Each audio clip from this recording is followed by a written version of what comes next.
Hello, ஒரு நிமிடம். இன்றைய தியானம். ஒரு ஊரில் கோபக்கார சிறுவன் ஒருவன் இருந்தான்.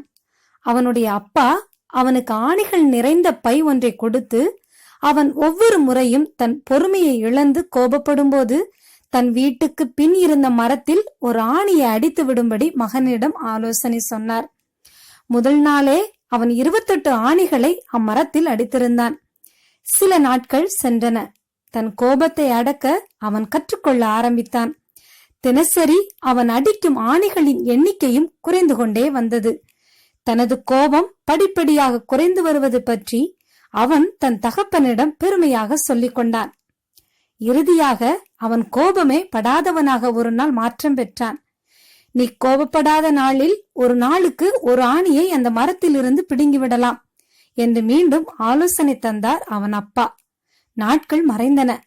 அவன் மனதில் இருந்த ஆணிகளைப் போல அந்த மரத்தில் இருந்த ஆணிகள் எல்லாம் மறைந்து போனதை அச்சிறுவன் தன் தகப்பனிடம் அறிவித்தான். அவன் தகப்பன் அவன் கைகளை பிடித்து வெளியே மரத்தின் அருகே அழைத்து சென்றார். மகனே, நீ நல்ல காரியம் செய்திருக்கிறாய். ஆனால் அந்த மரத்தில் இருக்கிற ஓட்டைகளை பார்த்தாயா? அது எப்பொழுதும் இனி பழைய நிலைமைக்கு வரவே முடியாது. இப்படித்தான் நீயும்.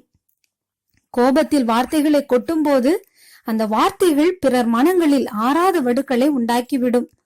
ஒரு மனிதனை நீ வார்த்தையால் குத்திவிடலாம். அதற்காக நீ எத்தனை முறை வேண்டுமானாலும் மன்னிப்பு கேட்கலாம். ஆனால் குத்தின அந்த காயம் அப்படியே தான் இருக்கும் என்றார். இப்பொழுது அந்த சிறுவன் கோபத்தின் விளைவை பற்றி நன்றாக புரிந்து கொண்டான். ஆம் பிரியமானவர்களே, நாம் கோபத்தை விட்டிருக்கிறோமா? நம்முடைய கோபத்தினால் எத்தனை முறை பொறுமை இழந்திருக்கிறோம். கோபத்தை நெகிழ்ந்து உக்கிரத்தை விட்டுவிடு. பொல்லாப்பு செய்ய ஏதுவான எரிச்சல் உனக்கு வேண்டாம் என்ற வசனத்துக்கு கீழ்ப்படிவோமா?